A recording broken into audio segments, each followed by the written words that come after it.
सेना पर action, visa बहाल और हसीना पर रहम। क्या मोहम्मद यूनुस के साथ तारिक रहमान ने खेला कर दिया है? नमस्कार, जी मीडिया के डिजिटल प्लेटफॉर्म पर आपके साथ मैं हूं आयुष सूर्यवंशी। तारिक रहमान की जीत के बाद भले ही मोहम्मद यूनुस इसे अपनी जीत मान रहे थे, लेकिन बांग्लादेश की मौजूदा हकीकत इससे काफी उलट दिखाई पड़ रही है। राष्ट्रपति बनने का सपना देख रहे मोहम्मद यूनुस को तारिक रहमान प्रधानमंत्री बनने के बाद ही लगातार एक के बाद एक झटके दे रहे हैं और उनके फैसलों को पलटते जा रहे हैं, और इसे लेकर बांग्लादेश की दुनिया भर में किरकिरी भी हुई।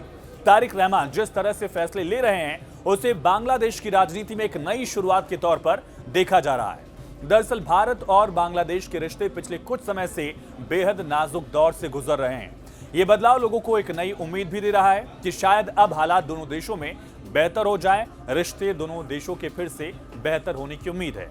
यूनुस के कार्यकाल के दौरान भारत और बांग्लादेश के रिश्ते जो हैं वो काफी खराब हो गए थे, बातचीत कम हो गई थी, बयानबाजी ज्यादा हो रही थी और कई जरूरी मुद्दे जो हैं उन पर फैसले अटके रह गए थे। ऐसे माहौल में भरोसा भी कमजोर हो गया था। इसलिए अब जब तारिक रहमान सत्ता में आए हैं तो सबसे बड़ी उम्मीद यही है कि दोनों देश फिर से बातचीत शुरू करें और रिश्तों को सुधारने की कोशिश शुरू कर पाएं। नई सरकार बनने के तुरंत बाद भारत की तरफ से जो प्रतिक्रिया भी आई वो भी काफी अहम है। प्रधानमंत्री नरेंद्र मोदी ने तारिक रहमान को बधाई दी और भारतीय संसद के स्पीकर यानी कि लोकसभा के अध्यक्ष ओम बिरला उनके शपथ ग्रहण समारोह में शामिल हुए। ये संकेत साफ है कि भारत नई सरकार के साथ रिश्ते सुधारना चाहता है और एक सकारात्मक शुरुआत के लिए भारत भी कहीं न कहीं पूरी तरह से तैयार है। हालांकि ढाका में भारत की ओर से वीजा सेवाओं को भी धीरे धीरे बहाल करने की बात कही गई है। फिलहाल मेडिकल और डबल एंट्री वीजा जो है वो जारी किया जा रहा है और जल्द ही ट्रैवल वीजा फिर से शुरू होने की उम्मीद है, योजना है। ये कदम छोटा लग सकता है लेकिन इसका असर बहुत बड़ा है, क्योंकि इससे आम लोगों के बीच आना जाना आसान होता है।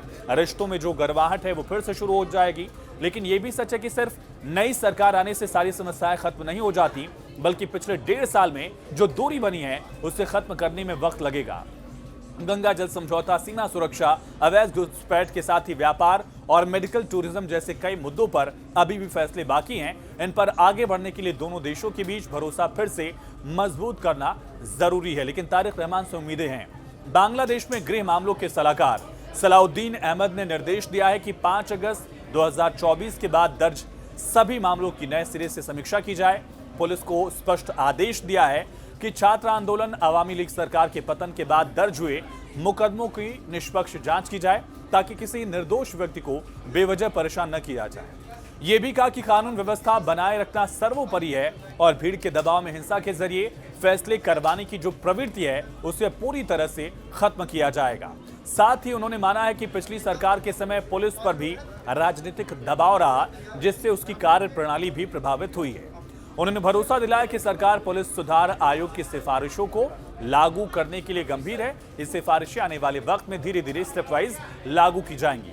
वहीं बांग्लादेश की सेना में भी टॉप लेवल पर एक बहुत बड़ा बदलाव हुआ, जिसमें कई अहम पदों पर नए अधिकारियों की जो नियुक्ति है और तबादले हैं वो लिए गए हैं। इस पर फैसले हुए हैं। इनमें सबसे प्रमुख नियुक्ति है नए चीफ ऑफ जनरल स्टाफ यानी कि CJS को लेकर। ये फेरबदल ऐसे समय हुआ जब देश में मोहम्मद यूनुस के जाने के बाद तारिक रहमान के नेतृत्व में नई सरकार बनी है।